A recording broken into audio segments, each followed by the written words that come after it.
ఎనిమిదో నిజాం నవాబు మీర్ అలీ ఖాన్ ముఖరంజా బహదూర్ కన్నుమూశారు. టర్కీ రాజధాని ఇస్తాంబుల్లో తుది శ్వాస విడిచారు.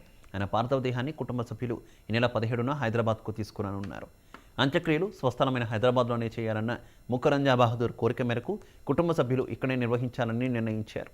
17న చమోహుల్లా ప్యాలెస్లో పార్థివ దేహాన్ని ఉంచి సంప్రదాయ కార్యక్రమాలు పూర్తి చేసి అనంతరం అసఫ్ జాహీ కుటుంబ సమాధుల వద్ద అంత్యక్రియలు నిర్వహించనున్నట్టు కుటుంబ సభ్యులు తెలిపారు.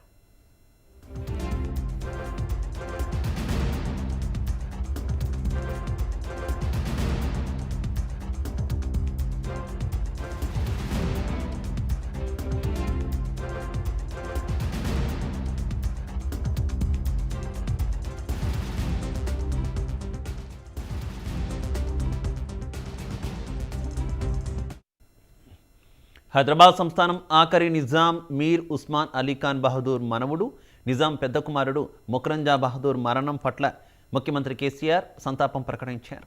వారి కుటుంబ సభ్యులకు సీఎం తన ప్రగాఢ సానుభూతి తెలిపారు.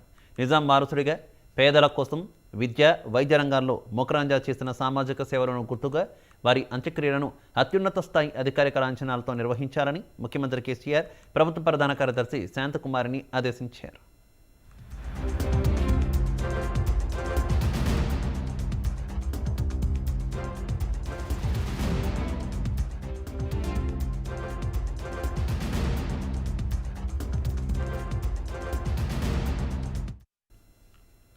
ఇక టర్కీలోని ఇస్తాంబుల్లో శనివారం రాత్రి మరణించిన ముఖరంజా పార్థివ దేహం హైదరాబాద్కు చేరుకున్న అనంతరం వారి కుటుంబ సభ్యుల నిర్ణయం మేరకు అంత్యక్రియల సమయాన్ని, స్థలాన్ని నిర్ధారించి తదుపరి చర్యలు తీసుకోవాలని ప్రభుత్వ సలహాదారు ఏకీ ఖాన్కు ముఖ్యమంత్రి కేసీఆర్ తెలిపారు.